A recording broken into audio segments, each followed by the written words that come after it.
Welcome to the fourth season of Heard Afros Audio Interview Series. My guest today is Relando Tompkins Jones. How are you, man?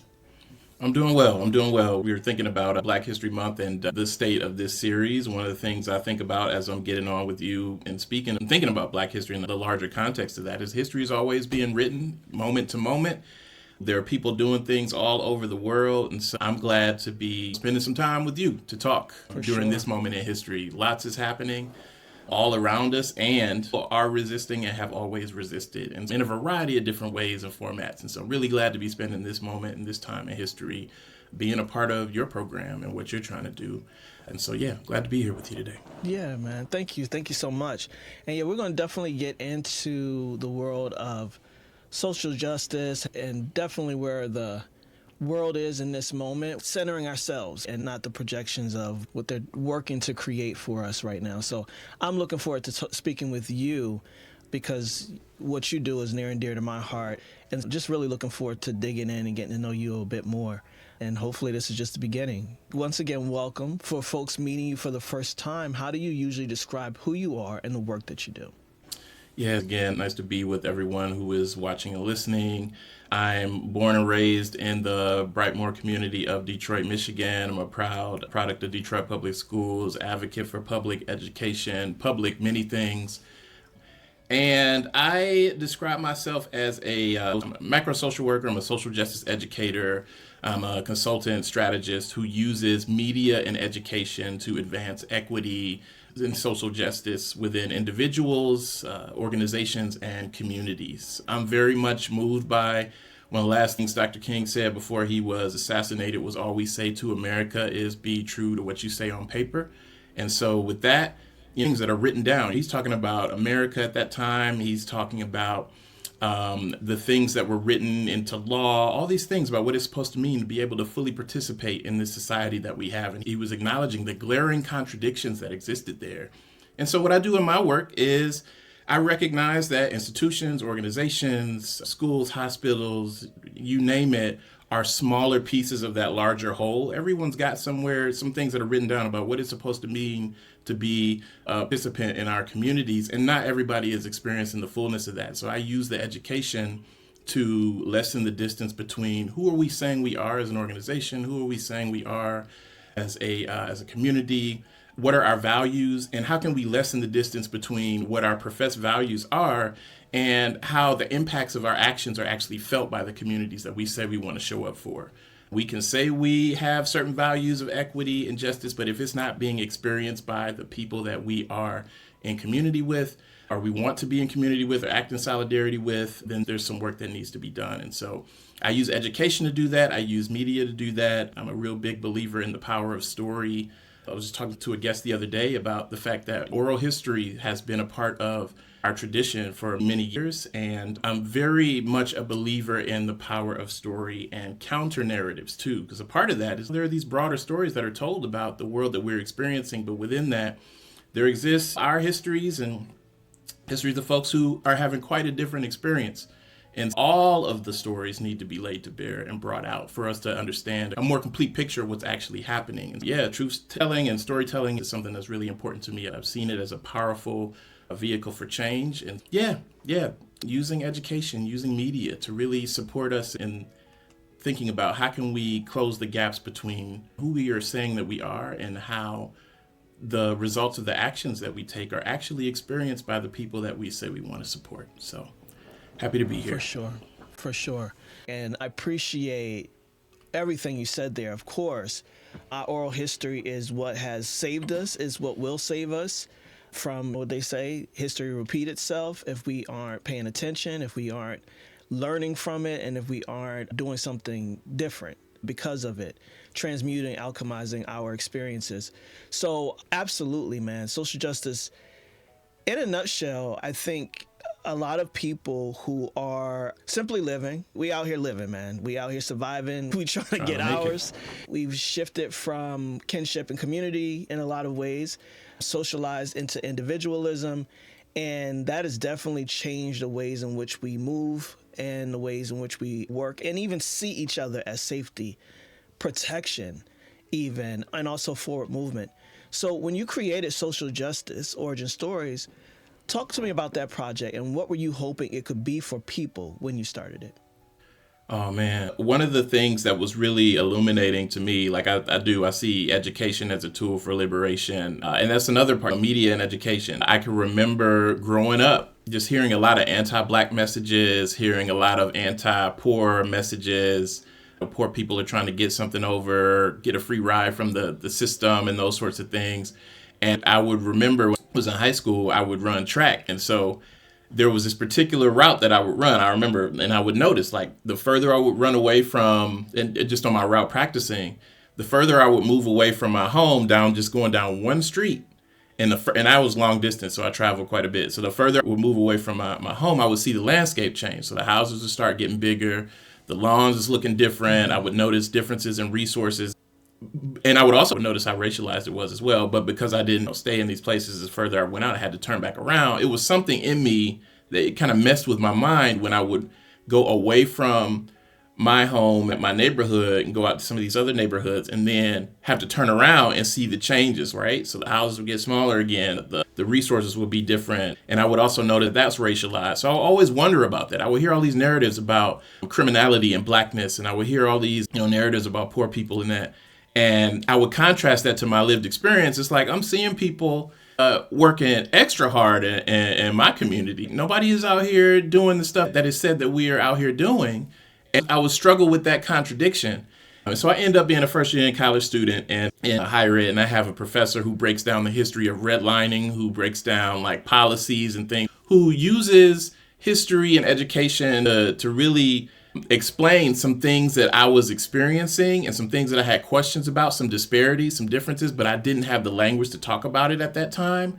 Really broke it down. And that was a way that really opened up my way of thinking around just recognizing, like, you know what, you've been lied to about who we are, that the events that led to the conditions that many of us experience. We've been lied to about that. And so I just saw the power of education there. So years later, that was something too, just recognizing that many of us have been lied to about, who we are. A lot of messages of inferiority, right? A lot of messages of criminality, a lot of messages of unworthiness and those sorts of things. And when actually put to the test in terms of the reality of that, and the reality of many of our lived experiences are often different. What we hear about ourselves are often different than what we actually experience. I was thinking about this double consciousness thing. And we know the world as it actually is, and we also know what those broader stories are. And so a part of social justice origin stories is recognizing that there are these dominant narratives and there are feelings out there. Many of us might have these experiences that we know something isn't right, but we might not necessarily have the language for it, or we might not be surrounded by people who would affirm what we're experiencing. Instead, we're told, no, if you just work hard enough and you put your mind to it, you can do anything you want. And many of us are working hard, and many of us see the contradictions in that are embedded, not just in people's personal work ethic and experience, but also embedded in policy. We see the ways that the systems have been designed to limit our progress in many ways. So it's a part of it is through the storytelling of other folks, being able to hear some similarity in experience and letting folks know that they aren't alone. So we've been lied to about our inferiority. We've also been lied to for other aspects of our identities where we might experience some privilege. We've been lied to about the ways that we're superior to other people as well. And along the lines of, it could be gender, it could be ability, religion, sexual orientation, a variety of different things. And so there's a need for us to get free from those things. And I think storytelling is a key to that. So a part of it is recognizing that we've been lied to, and stories around like how folks are getting free. How are you getting free is rhetorical, but for folks who are listening, how are you getting free from internalized anti-Blackness, let's say? Because if you're inundated with negativity about Blackness day in and day out, reinforced in different forms of media, which is why I appreciate your show and so many folks. Shout out to the Black Podcasters Association and many other folks who are out there trying to build these collectives. But if you're inundated with all these negative messages, it is in the design that you might internalize some of that. So stories about to what degree have we internalized some of this stuff, and what are some of the events, what are some of the catalysts that help us to break free of that? Like, when did you learn that? For folks out there who may have learned that locks are unprofessional, for example, like those messages that are transmitted. And sometimes from folks who are close to us too, sometimes from folks who might be trying to help us navigate a system that they know is designed to limit our progression right? So it's complicated, but the end results can still reinforce those negative messages. But like, if you grew up hearing a lot of stuff about, you had to change your aspects of your appearance, or dark skin is negative, or the way we talk, is something wrong with that. What are the messages? I'm just asking folks who are listening, just as an example, what are some of the negative messages you've heard about yourself, and to what degree have you realized that you've been lied to about that? Mm-hmm. To what degree have you realized that those messages were not true? And what are you doing? What's your sort of everyday acts to resist anti-Blackness, as one example? Like, what are you doing to resist that in your personal relationships, but then also in whatever areas you might be working or being in community with other people? How are you interrupting those messages when you maybe hear them over the airwaves or see them on TV, or sometimes when it might come from even some of the people around a dinner table? Like, how are we thinking about challenging some of those things? So there's that aspect of it. How are we interrupting our superiority, right? Those messages that we've heard about that. And so it's also talking to people from a variety of different perspectives who have spoken about. I talked to one guest that I'm thinking about now, a white man who used to think that affirmative action was reverse racism, as an example. I'm embarrassed to say this, but I used to think this. But for people out there who, like me talking to my own people, there are folks who are in this place, like, y'all realize something is wrong too. Y'all are realizing that this system isn't quite right. You're getting things that other folks aren't getting, and you think something's off about this. You might be in a place where this message can reach you. I was like you. I thought like that too. I heard those messages about white superiority, those myths, right? And here are some of the people and things that interrupted that pathway for me. So there's that aspect of it. There's my role in consulting, right? This is 2026 now. I just read an article just last night, and I shared a couple things on LinkedIn about it too, around how it's come out that all those attacks on higher education and threatening to withdraw funding for them to eliminate their DEI programming, that has been shown to be unlawful, right? So those things are being dropped. But in the wake of that, so many institutions have renamed, disbanded their offices and their units. And as a first generation college student now, I'm talking to folks, and maybe there are some other folks out there who are listening who can relate to this, but as a first generation college student, in my experience as a Black male first generation college student, it was people in those offices, in those programs, who supported me in navigating an environment that was at times challenging, at times overtly hostile, and at times covertly hostile, right? Like, without those things in place, I am who I am because of many of the folks who helped me matriculate through my higher education process. But I'm saying this to say, just hearing now that those things were unlawful, but yet institutions have closed their units, have disbanded, or have ended their efforts or gone underground.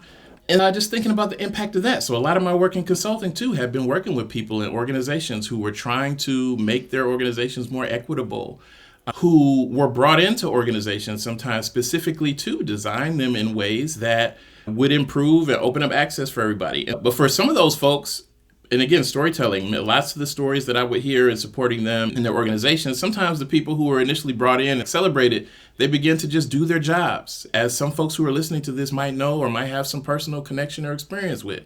You get into the organization and you just start doing your job, and you get to this place of where naming becomes creating the problem, where voicing the thing that needs to be opened up or changed becomes a liability at times. And which is, again, going back to how I opened with Dr. King's words, always say to Americans, be true to what you say on paper. Mm-hmm, mm-hmm.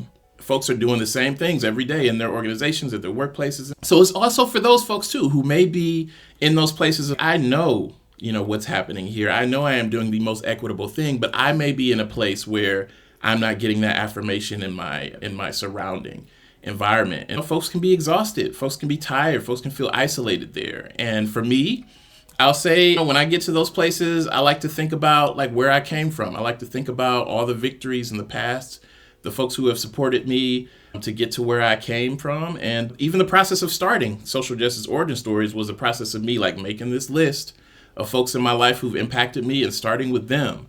Going back and just being in their presence and remembering and getting some of their energy and reminding myself, and then also folks who are listening, of the things that we are capable of. I think sometimes the pressure of these oppressive systems can cause us to forget who we are and what we're capable of. And sometimes we need to be reminded. And so a part of Social Justice Origin Stories too is this sense of, for folks who are out there who have been doing this stuff for a long time, in whatever ways, large or small, and might be tired, might be questioning a lot of things. No, through the storytelling of another, you might find some affirmation that might combat the isolation that you're experiencing. Sometimes going back and the reasons we start can be a good way to keep us going and motivated, remembering why we started in the first place. For sure. Yeah, oppression thrives in isolation, and so having some sense of community is important. And then also starting it too, I want to communicate to folks that there's really no hierarchy in this. There's a lot of different ways to work for social justice and work for equity. And sometimes what I'll see internally is, or in different spaces that I've been in, are people who might have an idea, might have something they want to do, but because it isn't as big or as shiny or as out front as what somebody else is doing, they might keep that on the shelf. And one of the things we're trying to communicate is there's room enough for all of us really to do this work, no matter what you're doing. Some stuff is out front and some stuff is, behind the scenes. And all of that is valuable. For sure. Yeah, all of that is valuable. Sometimes we get to this place where even people, historical figures that we admire, the MLKs, the Baldwins, there's so many people. I can only speak from my experience too, but I've, over the course of talking to folks, and find there's some commonality in that. Sometimes we can put folks on such high pedestals that what they have done can seem inaccessible to us. And so also a part of this too is to normalize the stories of becoming for people who are out there doing great things, to have them talk about how they got from where they started to where they are now. And there was everybody out there that we admire, they don't always have the answers. It's not that they were never scared. And it's like sometimes folks did what they had to do anyway. Yeah, but those are the kind of stories that are often not highlighted. And so, I just want to normalize for folks too. It's like to not know all the answers. It's all right to be afraid and that. But what are you doing to work through those things? Or who are some of the people, experiences, or things that you can point to that assisted you in moving along that journey? For sure, man.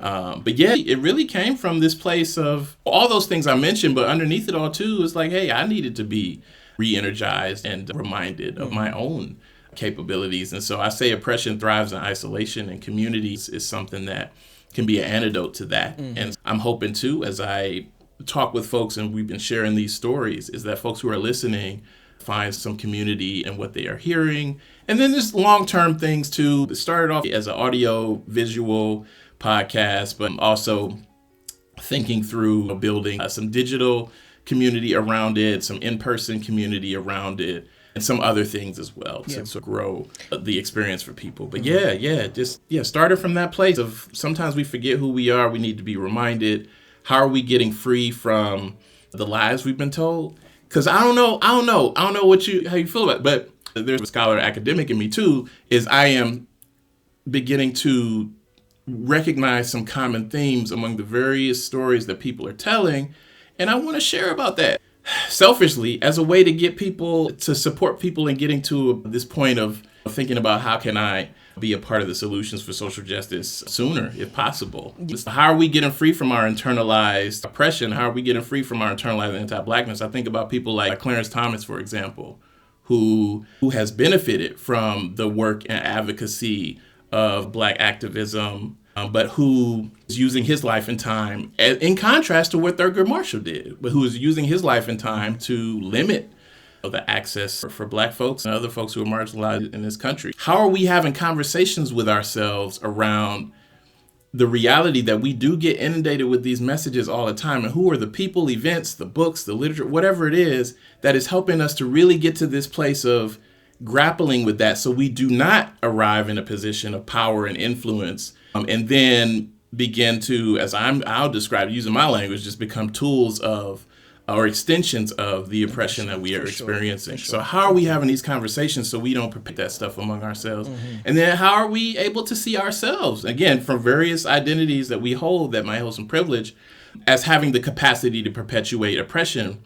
And how are we increasing our awareness? Last thing I'll say, which is a part of my philosophy too here, I'm also, in addition to MLK, I'm moved by James Baldwin when he talked about, hey, to be a Negro in this country and to be relatively conscious is to be in a state of rage almost all the time. He talked about like how that rage is not just what happens to us, it's also directed at the ignorance and criminal indifference of the part of white people to care, to do something, to change the situation. And so he talked about the work is to channel that rage in a way that it does not destroy us, does not consume us. And there is an element of that is also embedded in this social justice origin stories work too, in terms of how are we, through storytelling, how can the storytelling support us, and how are people who are telling these stories? What's your journey? What advice do you have for folks in channeling their rage so that it does not consume them for those aspects of our identities where we experience some oppression? But then also, again, it's multifaceted. Going back to those areas and reflecting on the ways that we receive some privilege, how are we ignorant or criminally indifferent to the plight of other people?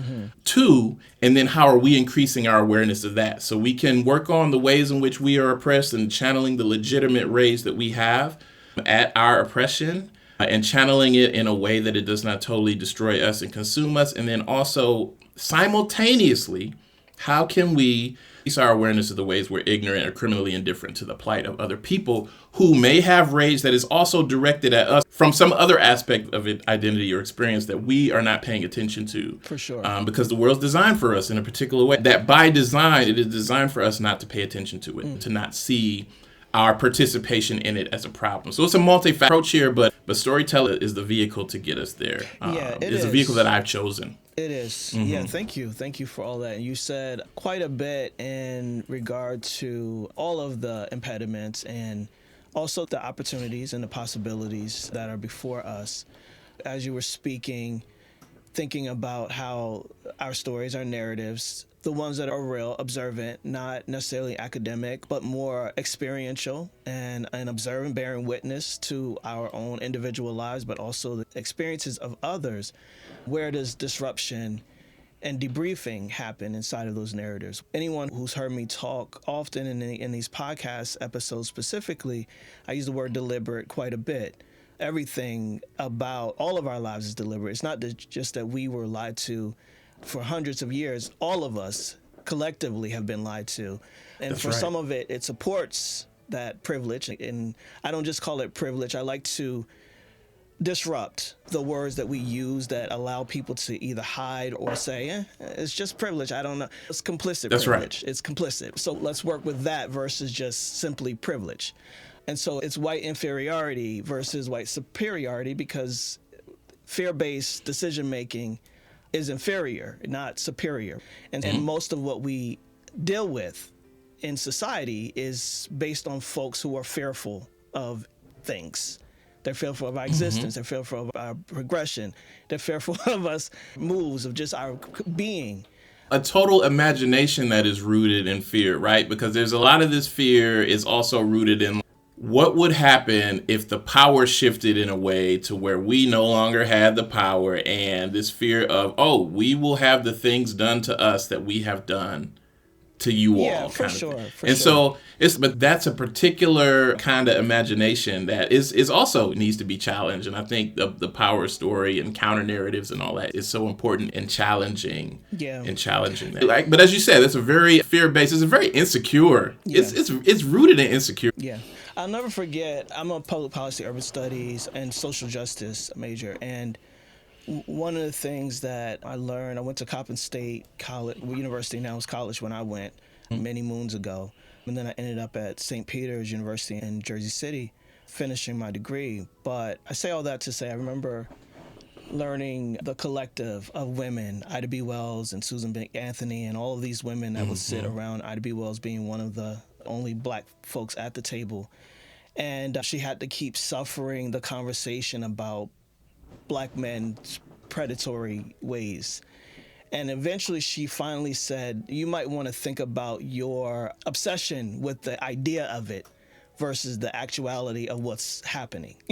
And it's like this, again, this willingness to disrupt narratives, but not only for them, because at the time, you would think that they were being inundated with the lies in their own communities and their own conversations and their own ability to continue their own power grabs for them.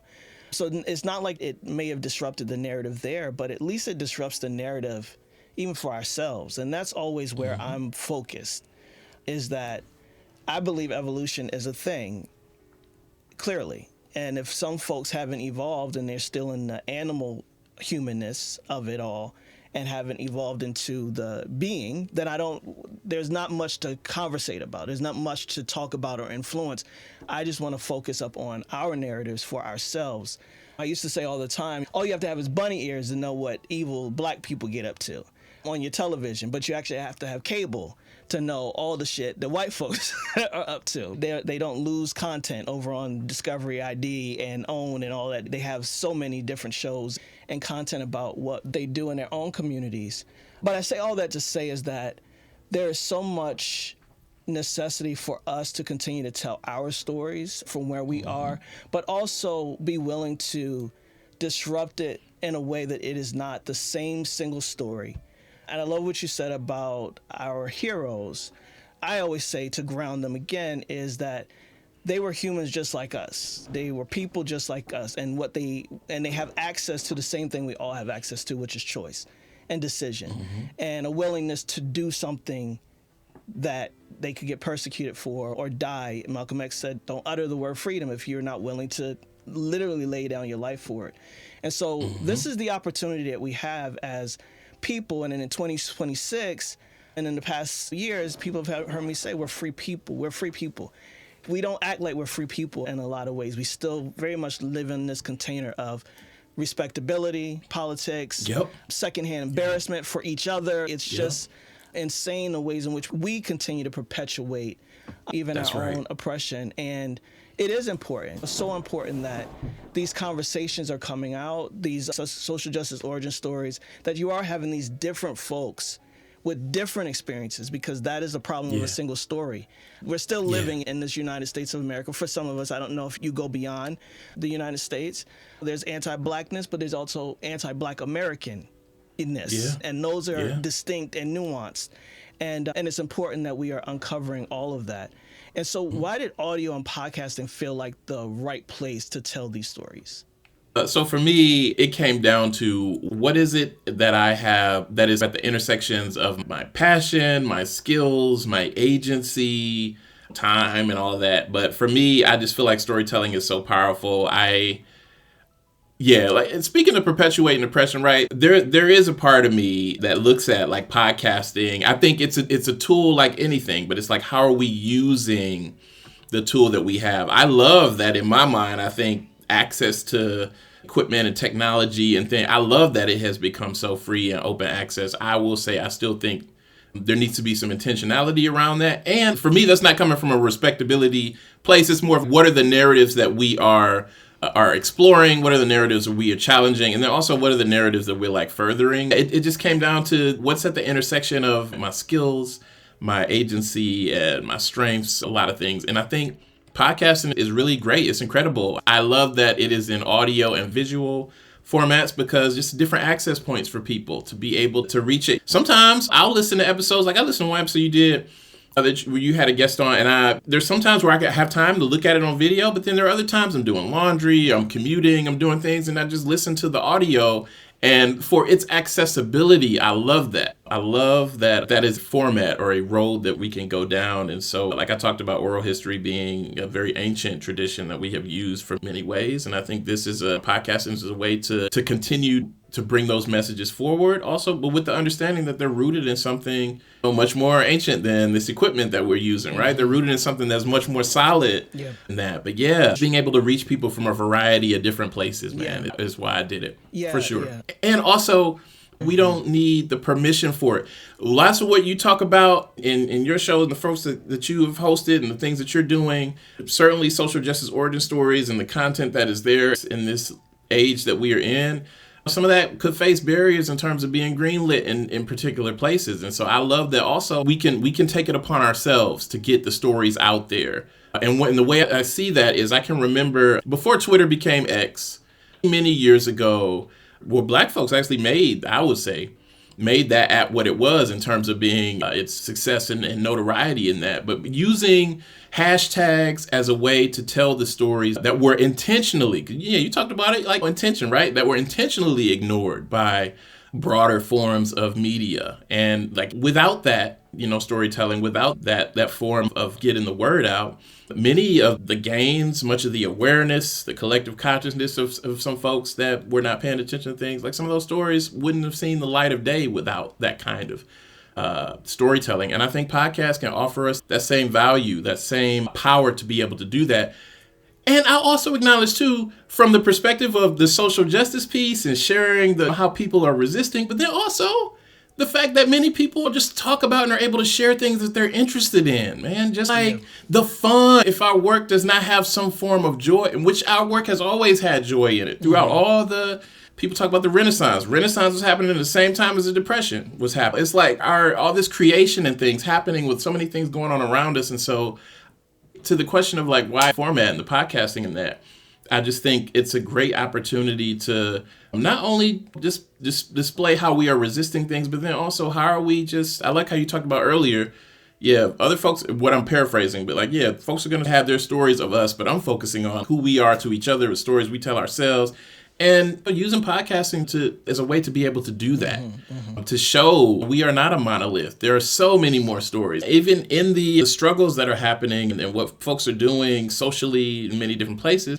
There's folks out here talking about popular culture and giving films like Sinners a lot of shine and unpacking that. It's a variety of different places that folks can speak from and things that they're just interested in. It's incredible that we have that ability to be able to do that, for sure. Yeah. It definitely provides a platform for folks that may not otherwise have one. And then the second for me is that I do believe that anything that is occurring inside of our existence deserves representation. And That's right. So just like rap became a conversation about what's really going on in the lives of young people that have been pushed into concentrated poverty from the days of redlining and coveting housing. And you think about our grandparents who saved, who worked, who were ready to purchase, and they couldn't. And or if they could, they got pushed out immediately through racism or harassment and stuff like that. And so then you were pushed into these other communities. And then how generation after generation, the deliberateness of, oh, we've always been here. We've never had anything. And it's the deliberateness to keep us outside of understanding even why certain things have happened in our own experiences, in our own generations. And it is a deliberate act in a lot of ways. And so really being able to bring all of those stories full circle, no matter what it is. Now, obviously, foolery is annoying as hell for those of us who are beyond that. But it also is, there's people that are into foolery at the moment. So they need somebody to relate to. And it is okay. And as we evolve as people, I think it's all necessary. I think it's all relevant, really, because it's sharing at least really the differences, the non-monolithic aspect of ourselves. Some of us are into what we're into. Some of us are into social justice, nonviolence doctrine, stuff like that, a violence doctrine, whatever it is.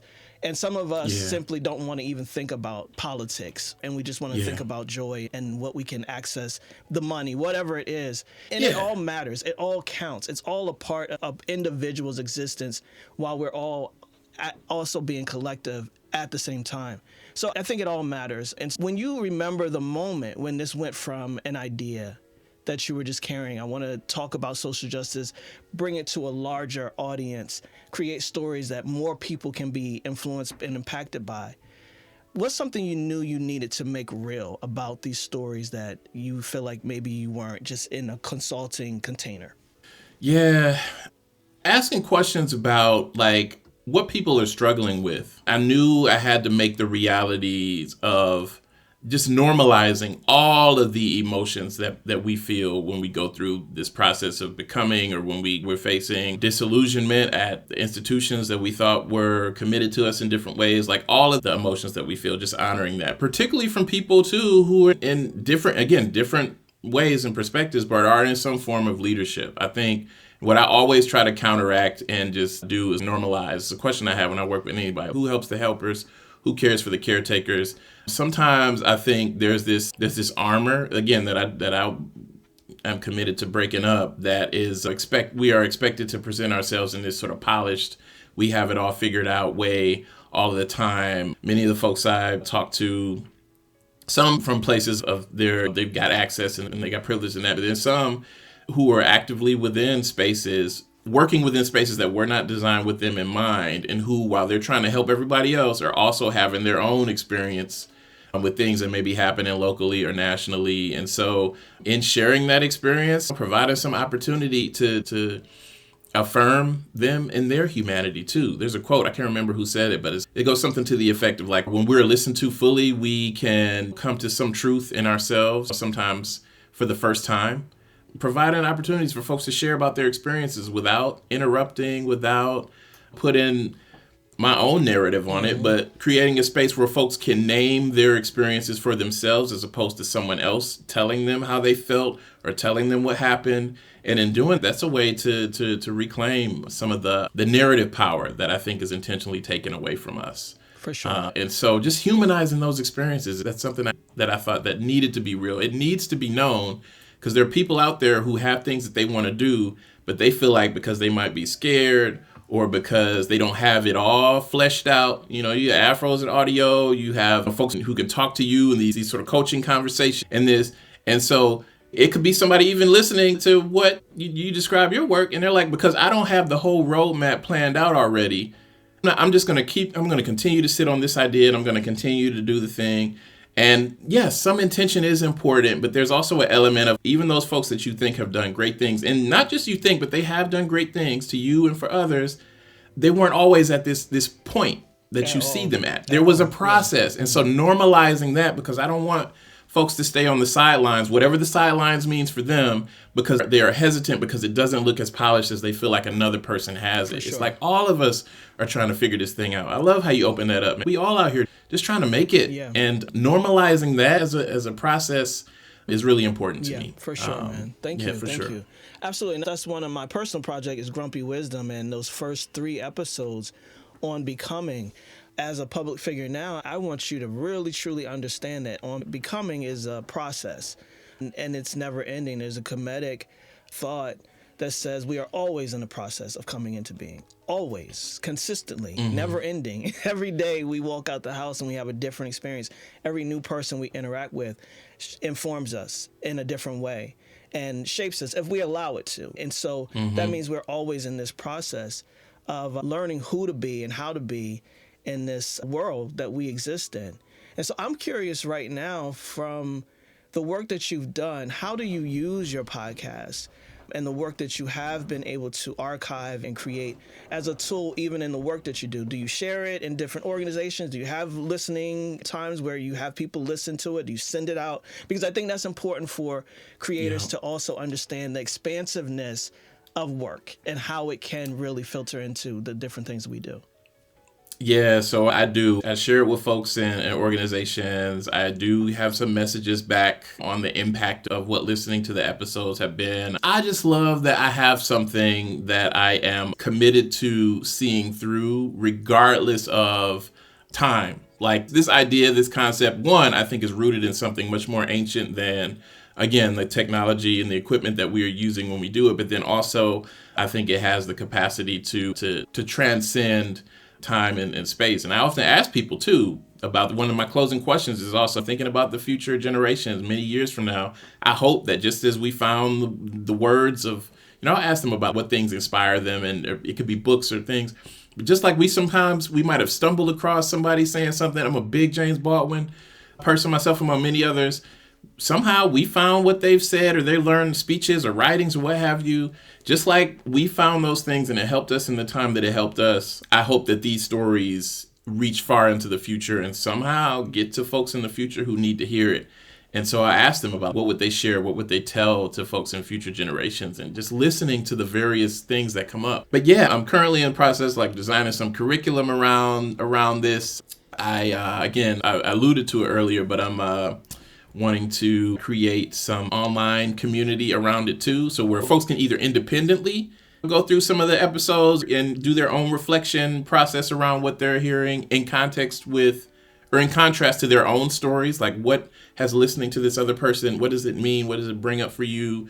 And thinking about what your role is, what you might feel called to do in this moment. And then also having opportunities to join with folks who are like-minded in the sense that we all are trying to do the best we can to try to make this place a little bit better than where we found it. The methods by which we go about that might be a little bit different, but are interested in being in community with other folks who are also committed to working for equity and justice in different ways. And how are we unpacking what our stories are and what they mean for the decisions that we are making moving forward? Because what I feel like happens a lot is like we just do, and you said like you talk about evolution and the human being part of it, right? And so it's also a part of this is like, it could, 1 hour of your day, folks, you're listening to this, to provide some opportunity for you to think about, who am I? Like, what's my story? What do I need in this moment? Who are some of the people that help me?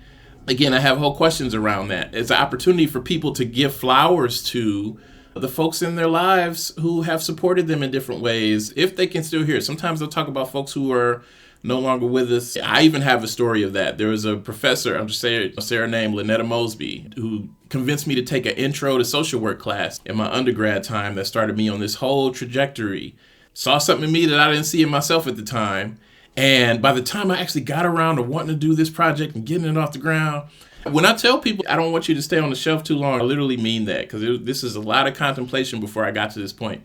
But yeah, by the time I did it, I reached out to her. Unfortunately, found out that she had gotten sick and she had passed away. But she is one of those people that I carry with me and honor through this work that I do. And yeah, so it started off as an audio visual podcast. I'm very much happy with where that is at the moment. And yeah, I'm definitely reaching out to institutions. I'm reaching out to folks in my network, across their networks, and trying to build some opportunities for folks who want to listen and have that individual experience, fine, to continue to be able to do that, but then also to take it in person for folks too. For so sure. No, it's online, important. virtual communities, live event, like lots of things that I have planned for this, for sure. I love that, man. And it is one of those things that, and people have heard me say this before, that these audio gets to be a cornerstone. If this is where the work that you're in, what can you build on top of this alongside it? Where else can you expand? And that's important to think about this, especially inside of industry as a container, and thinking that once you upload it and distribute it and it's published, the work is done. Yeah, the work is done if that's the work that you want to be.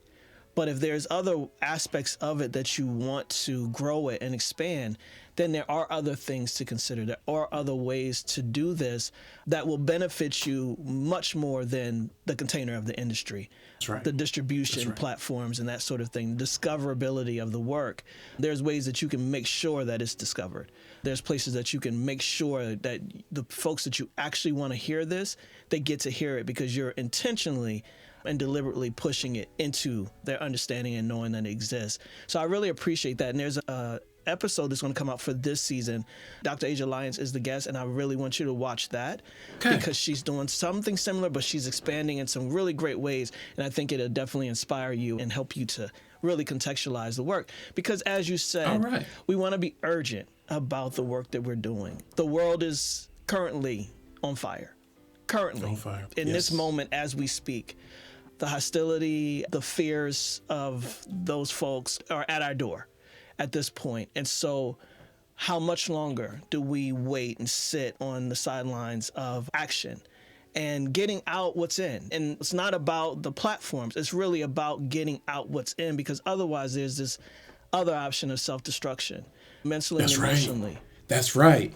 You are absolutely right. Yeah. You are absolutely right. Getting out what's in multiple ways, man, because we cannot continue to just hold this stuff inside. We got to get it out. Yeah. And also, it is also a cathartic experience, Absolutely. too. For the storytellers to share and to get this thing out, man. And some people have said this to me. Wow, there's some things that I needed to think through that I didn't even know that I needed to think through. But now that we're sitting here talking, I've gotten to this place now, and I really needed this. And I didn't really know that I needed it. And so you're absolutely right. Yeah. You are absolutely, in more ways than one, man. We can't just continue to hold these things in. We got to get it out. Because I think there's isolation in keeping these stories to ourselves. I think there's isolation in that, and community will allow folks to be like, oh wow, listening to you shared it in a way. I've experienced something similar, but I didn't have a way to put words to it until I heard you say it how you said it. And now it's like, never forget that. I've had people in my life who've done that for me. Mm-hmm. I mean, it's a way of paying that, in some ways paying it forward, but in some ways just recognizing the power of that and trying to create more opportunities for that to take place within other people, because we are not losing our minds. We are not making things up when we recognize, like, you saying this for everybody, but it's not really for everybody. Are you saying like there's certain things that are said that are part of like the contract that is said to be applicable to everyone, but it's not. And so how are folks navigating that? For sure. Thank you, man. And as you create and as you continue to iterate the work that you're doing, what is it teaching you about your capacity as a creator? Just in general, what's it teaching you about yourself as a person and as a creative? It's reminding me that I have everything I need. That's another thing I think that has been lost, and that is gained through some of this storytelling too. Just the process of creating. It's not, you have everything you need. I was on with a guest who was talking about his experience. He's a sociologist who had talked about some folks along his journey who had influenced him. And he named hearing someone someday who said, like, Black folks are natural sociologists, because just being able to observe the environment and seeing what's happening, and pattern recognition is on 1,000, just being able to recognize the world as it actually is in many ways.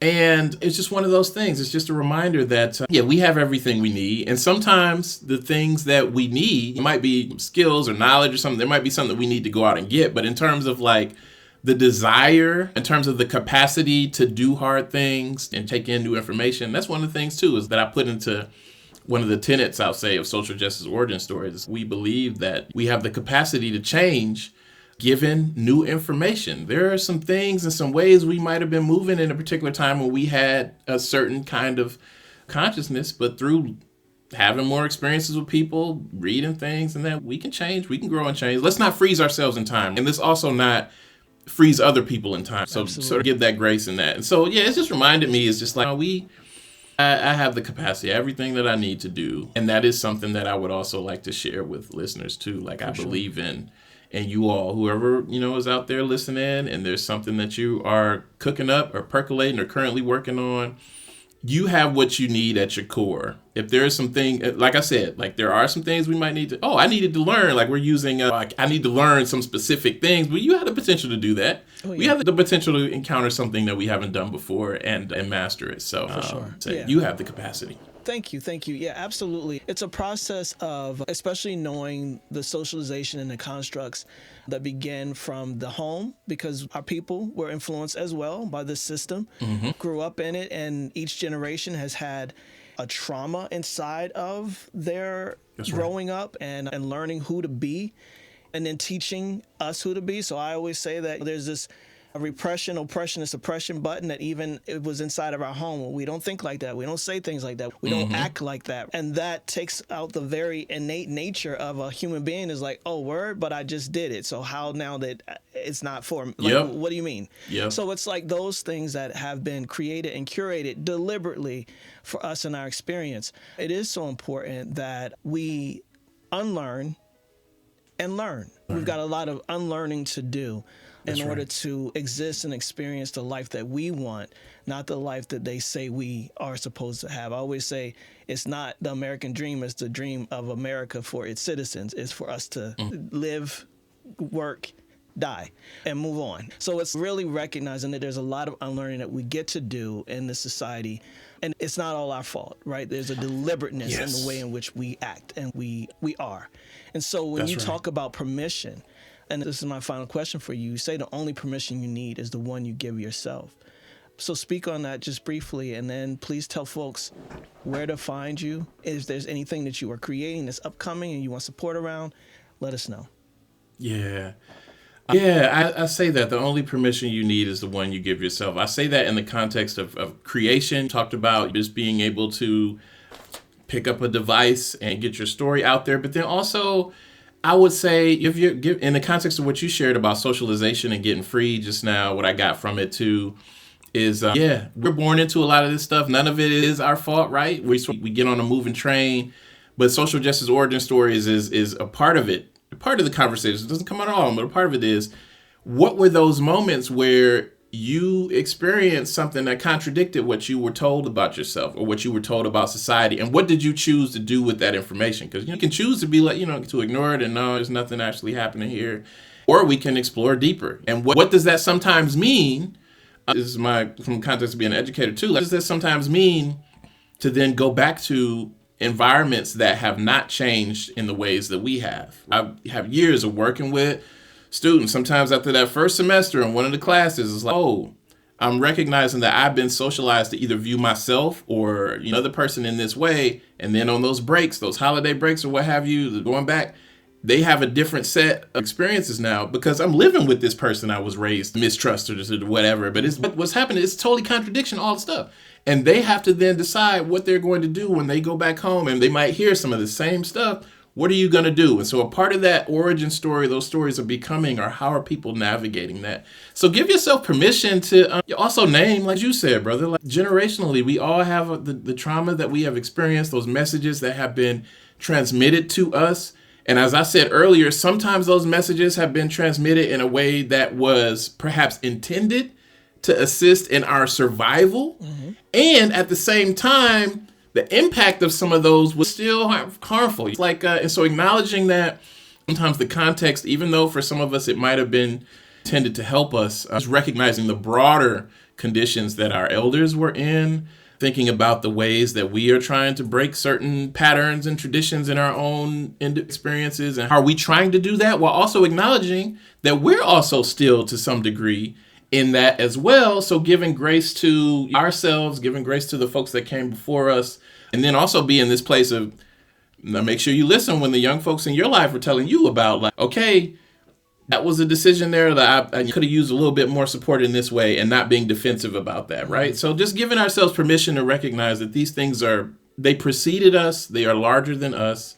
We are all navigating through it and trying the very best that we can. And give yourself permission to own that we'll make mistakes as a part of that process, to own that we have internalized some of those messages and we're trying to get free as best we can. Yeah, sure. The only permission that you need is the one that you give yourself, because sometimes the closure, the apologies, whatever we might be expecting might not come from other places. So we have to, as individuals, but then also in community with other people, hopefully we have some great people around us who are developing that. Mm-hmm. Be in community with folks that'll help us along on that journey too, because we can't do this alone. For sure. Mm-hmm. Thank you. Anything upcoming for you that you want to talk about? I know you have the In Community series coming up. If you want to talk about that. Yeah, so in community, there's individual conversations that I have with the storytellers who appear on Social Justice Origin Stories. But I also don't want it to be lost that even though they're all telling their own individual stories, what they're sharing is a part of a larger connected narrative. Right? I look at social change in terms of it being an ecosystem thing. So it's not about comparison. Like Social Justice Origin Stories is aimed at getting folks to recognize, like, we don't need to compare what we're doing to somebody else because they're working in this particular aspect. Somebody else is doing something different, and it's all connected. All of it, moves it forward. What is it that Dr. King said? A labor that lifts humanity, has dignity and importance, and we should go about that work and doing it the best that we can do. So there's no competition there. So is what I'm trying to demonstrate. So in community is just a way for me to bring together the voices of all of the storytellers, for them to share their answers to similar questions, to show that there's some variety. There's no wrong way to do this. You don't have to talk in a certain way. You don't have to look a certain way. You just got to show up and do the best that you can. So that's one way to do it. I am working on I don't have the concept for it yet, but maybe I'll reach out to you when it's in development. But I am developing some resources that have come from listening to all of the storytellers, and bringing up some themes and some additional questions that I am working on ways to share that with listeners. With you also will be able to purchase some things and have some independent conversations about their origin stories. Yeah. But I'm still cooking that up at this moment. But you can find me on YouTube at Social Justice Origin Stories. You can visit socialjusticeoriginstories.com. And you can also find Social Justice Origin Stories wherever you get your podcasts. But just for an hour, for a moment of your day, think about listening to the story of another and then getting in touch with your own story, taking care of ourselves in ways that can break up the pace of the human doing and put us back in that place of just being human beings. For sure. Show up for yourself and others. And we can do that, and we winning. We already won. Thank you so much. Congratulations on your platform and the work that you've been doing. It's important work, man, and I'm grateful that you are in it and doing the work and creating space for these stories to be told. And I just look forward to what else you create and your iterations of it, because I know it's going to be equally as amazing. And so thank you, man. It's been a privilege talking with you and getting to know you. And I'm sure we'll be able to create some more work together. I really look forward to that. Oh, absolutely. And I'm grateful for being a part of your series as well, too. And you're doing it for Black history and documenting the multiple stories of folks who are out there in the podcasting world. Again, like you said, all of it matters. All of it is a part of our lived experience. So I'm glad to be a part of that collective and what you started, too, because I'm sure there's a story from you starting from an idea and creating this series as well, mm-hmm. Even though it continues to evolve in that. I very much admire and appreciate what you are doing as well. So thank you so much. Thank you, man. It's been a pleasure, and you take care. We'll talk soon. Yeah, you too.